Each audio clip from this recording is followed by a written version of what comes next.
I mean, I think what I saw growing up, I mean, we would go watch, my dad's a magician. So we would go watch my dad do magic at the Wilson County Fair, which county fairs are great. If you've never, they're still going around. I don't think the government knows about them, but I mean, we ride these rides that were on the interstate an hour ago.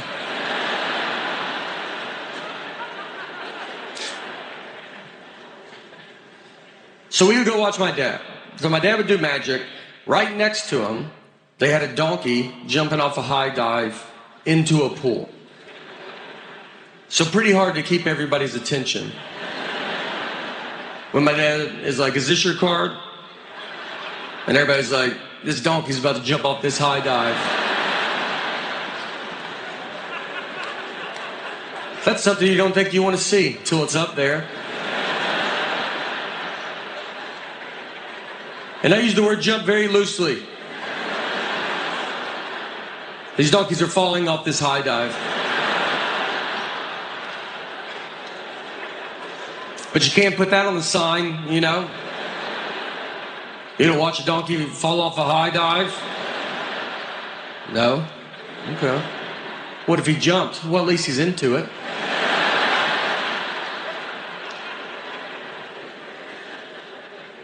So the donkey would go up this ramp like 40 feet in the air, and it would just stand there because it doesn't want to jump. It's not in on this. So, but it gets stuck because donkeys can't walk backwards. Not positive if that is true, but I've never seen a donkey go backwards. I've never even really looked, but I honestly think 45 years I would have seen a couple donkeys go backwards. So the donkey stays there, and he sends a dog up the ramp. It barks at the donkey, and the donkey jumps in the pool. And as someone that has seen this, I'll tell you, when that donkey hits the water, you're like, we should probably get out of here.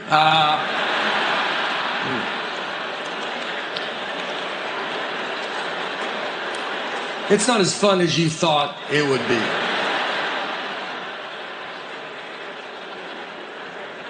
I mean, this is going to sound dumb, but you're really surprised you're seeing what the sign said you would see.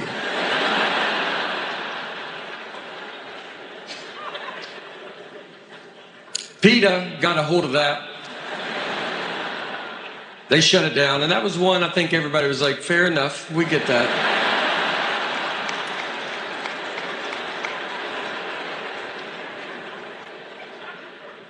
Another one PETA had to shut down.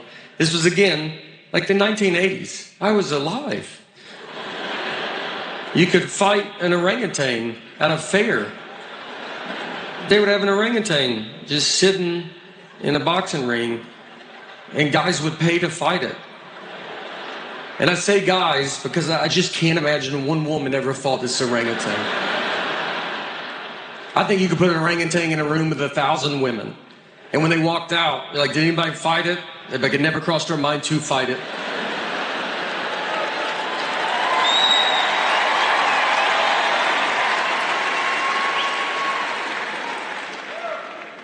Put 3 men in that room. 2 of those men will fight that orangutan. The other one would have started it going, I think y'all should fight that orangutan.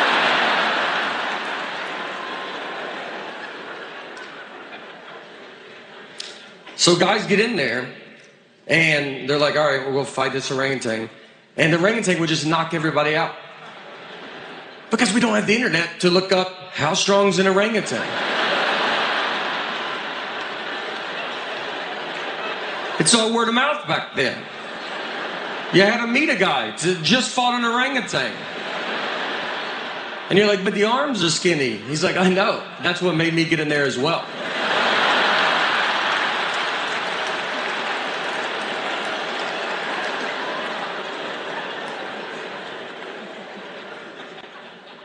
So PETA put a stop to that also.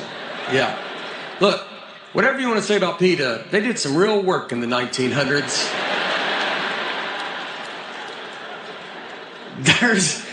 One of the first things they had to do, car manufacturers, before crash test dummies were invented, they would use a pig in a car wreck.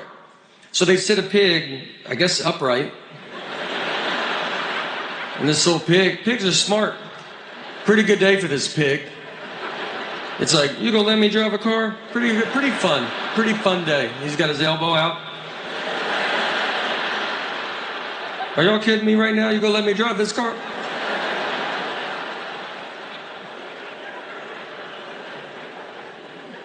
I don't even know what that shows you. Pigs don't have necks.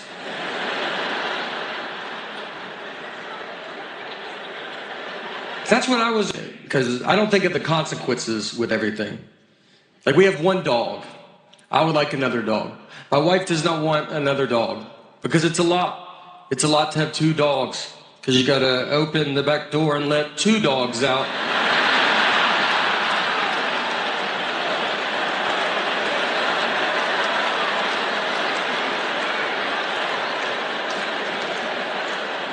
Then you shut it. And now they're out there. You're inside, not dealing with it. But then they want to come back in, and you're like, gotta go let all these dogs back in. You're like, one dog, two, look at all these dogs everywhere.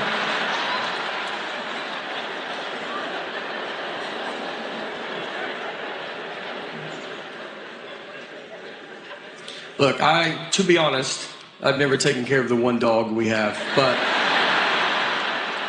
two would be fun. Our dog sleeps in our bed, and someone told me you're not supposed to do that because you lose dominance over the dog. And I asked him, I said, what year do you think it is?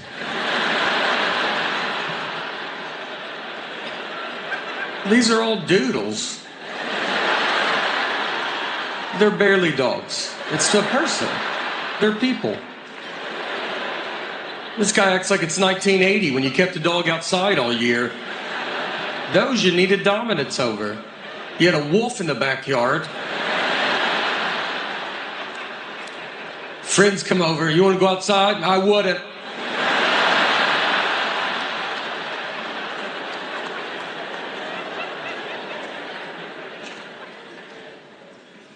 Showing stand-up comedy, I love it.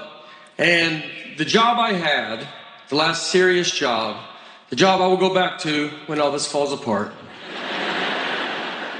I was a water meter reader. Thank you.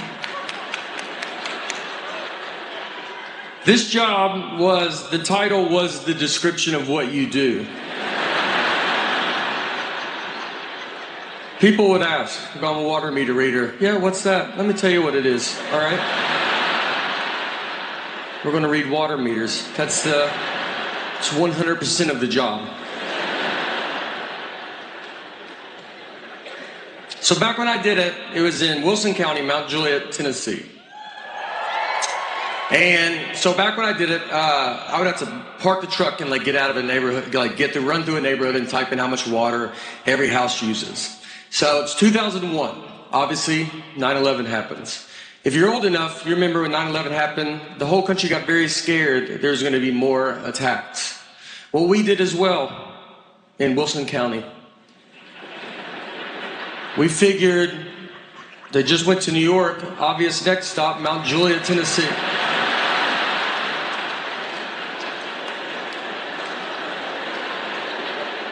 And they are going to poison our town's water.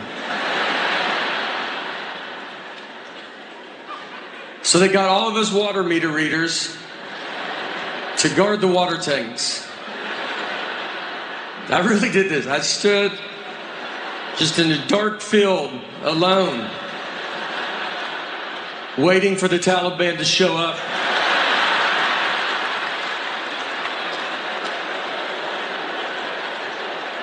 No weapons, no training. They gave us a lantern. A lantern. That does nothing but shows your body as you hold it up. I can't see 2 feet in front of me. If someone's got a gun, they're like, just shoot at the only light in that field. I'm gonna put it over my heart to see. I'm like, what's going on?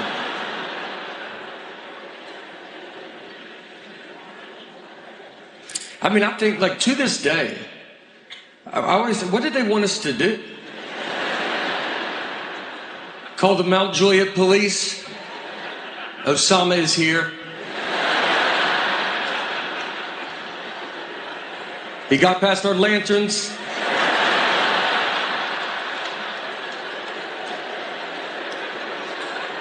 He's in the water tank. He knew how to open that. We were surprised by that, but he knew what he was doing.